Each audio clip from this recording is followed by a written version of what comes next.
media, stuck in bad habits. About being Well, tough. I think I need more discipline. What if what you need is not more discipline, but a new perspective that actually works with human psychology? Hi, I'm Celine. I'm a former lawyer turned dietitian, specializing in sport nutrition and eating behaviors. Welcome. I'm a big believer in healthy habits. They literally saved my life and became my most loyal allies during my career change journey. For me, there are few things more enjoyable than living by my habits. But here's the truth. If I were to only rely on discipline to make them stick, which I tried and failed in the past so many times, I would still be struggling. Healthy eating and healthy habits have less to do with pushing harder, but more to do with the steps that I'm gonna walk you through today. Since I'm a dietitian, not a psychologist, I will lean on mostly eating habits. But these principles apply every aspect of life. So let's get into them. Habits are a collection of behaviors we repeat. And the reason why we behave in a certain way often comes down to who we believe we are and which values we prioritize. If I believe I'm someone who values self-development, I'll likely choose to listen to a podcast instead of playing games. But here's the catch. It doesn't mean that I never play games. Sometimes, to enjoy myself, I do. But even then, I don't identify myself as a gamer. It's just not who I am. You will act like the sort of person you conceive yourself to be. Maxwell Maltz. Because people never rise above their own self-perception. If you believe you're clumsy, you'll act clumsy and spill the coffee. If you believe you're bad at consistency, you will break the promises you make to yourself and fail to follow through. Every action you take always aligns with the self you believe in. What we believe about ourselves sets the limits of our capacity. Each of us has an identity in our minds about who we are, shaped by childhood, traditions, old experiences. So the first step is awareness. Who are you feeding with your food choices? The person you want to become or the persona you don't even want to embody anymore? If your ideal self's values aren't aligned with your current values, no amount of discipline will work. Because then you're fighting symptoms, not the root cause. That's a battle you will never win. The practice for day one: write down the identity you want to grow into. Define her values and priorities.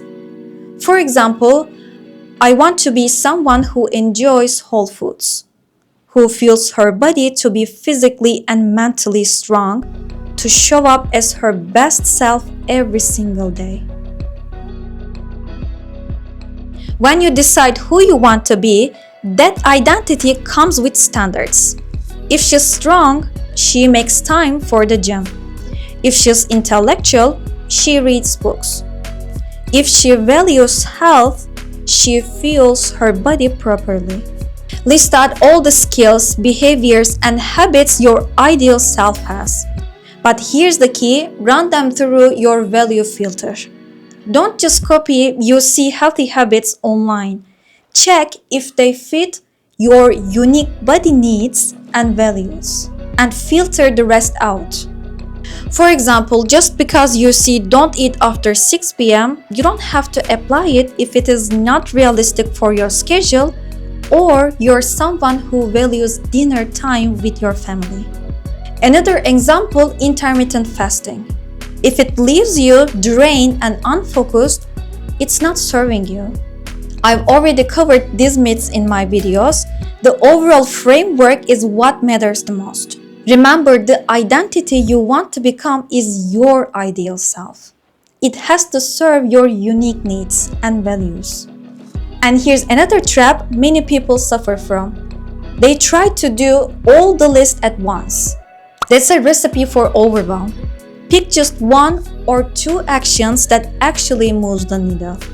Better yet, start with the one that excites you the most. You might remember activation energy from chemistry class. In every reaction, there is an initial resistance that must be overcome. To get the reaction started, we use a catalyst to lower that resistance. And habits work the same way. Starting small and making things easy act as a catalyst that reduces the beginner resistance. For example, you could begin with breakfast. Simply adding 2 boiled eggs next to your coffee is not intimidating and pretty practical start. So the practice for day 2 is first, list the habits you want to build. And second, filter them through your values. And third, pick one that actually moves the needle that excites you the most and start there. Okay, let me pause for a moment. If you're finding value from this video, subscribe to my channel for more content. Your support means world to me. Thank you. One of the most effective ways to lower resistance is designing your environment. When your environment supports your identity, good habits become your default. Studies show time and time again when healthy foods are made visible and easy to grab, healthy eating behaviors improve significantly.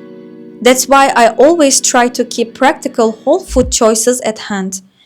Pre-cooked legumes in the cupboard, washed, ready-to-eat fruits in the refrigerator. I also keep whole foods at eye level, while placing my snack cupboard a little harder to reach. As a practice for day 3, audit your environment, your workplace, kitchen, bedroom. Do these spaces reflect your new identity? If not, adjust your environment in alignment with your values. Here's the caveat. We expect to become this person the very moment we decide. And here's the truth. This person is actually a North Star. It's not about fixating on an end goal. It's about enjoying the process of living by her values, showing up as her, and making decisions as her every single day. Enjoying the person we are becoming. Whenever we feel lost, we can look back to that North Star and realign. Becoming is a long journey, but the actions are the today's decisions of becoming that woman. They are what make today valuable. Well, I know enjoy the process sounds great in theory, but in practice, it's easier said than done. That's why I use a tool called habit staking, which I learned from the book Atomic Habits by James Clear. It helps reduce the resistance to starting something new. For example, I love eating something while watching YouTube in the evening. Yeah, sue me. At first, I thought I should cut that habit out completely. But then, when I ran that habit through my value filter, I asked, does this serve me? Is that the person I want to become?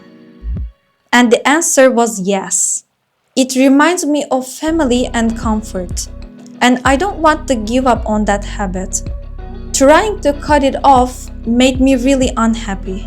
So consequently, I filtered it through my values and decided to keep it. But instead, I swapped the junk foods with a bowl of yogurt with fruits. I paired the habit I already love with the one with healthier choice. And by creating positive association around healthy food, the habit turned into something I truly enjoy. This is called habit staking. As a practice for day 4, pick one healthy habit you want to adopt. Pair it with something you already enjoy. Let me know in the comments what you come up with. I would love to hear about your habits. After taking small actions toward our new identity, around 5th day, the motivation starts to fade and negative thoughts begin to creep in. Now it's time to work on our self-talk. I cannot stress enough how important it is to change your inner dialogue. Positive self-talk has been a game changer for me over past few years. I can't even believe, but I was able to overcome my intense anxiety by consistently reframing my negative inner voice. And it is something I practice daily. Here's the process I use. First, I pay attention to what my inner voice is saying. And second, I remind myself, my thoughts are not me. They are not absolute truth. And finally, I reframe those thoughts in the line with my new identity. For example, when I hear you cannot do this, you're not good at writing, first I pause and ask, where is this voice coming from? Is it an old experience or a memory from childhood? Then I reframe it. This isn't the ultimate truth.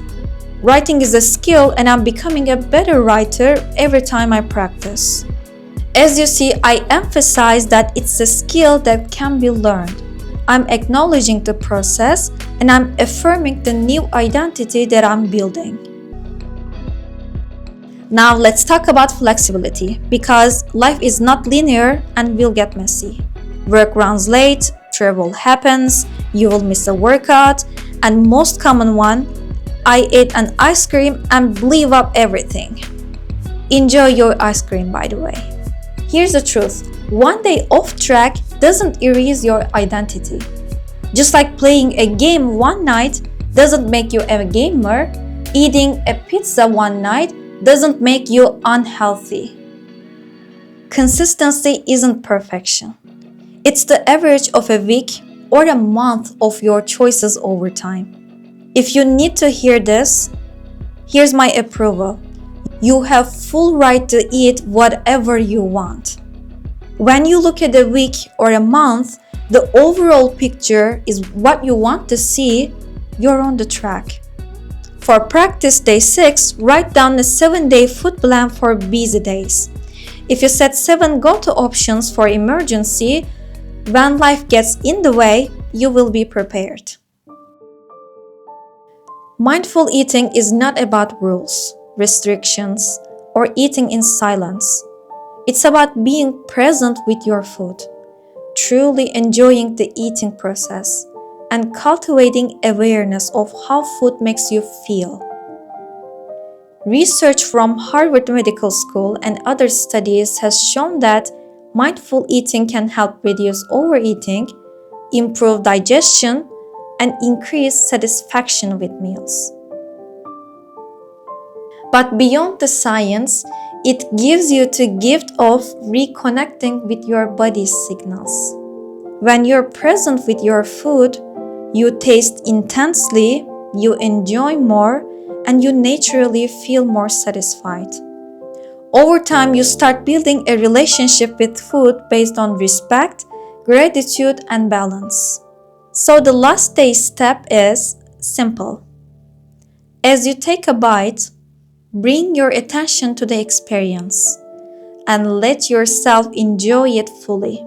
That's all. I made a full video about mindful eating principles. If you want to practice, you can check it out. Okay, we completed the 7-day of Coming Back Stronger blueprint. I hope you found this video helpful and start implementing right now. Before clicking off, leave your comments down below and do not forget to subscribe to enjoy the journey of growing stronger. Because on this channel, this is what we are talking. As always, I hope you give the nourishment you deserve to your mind, body, and soul. See you.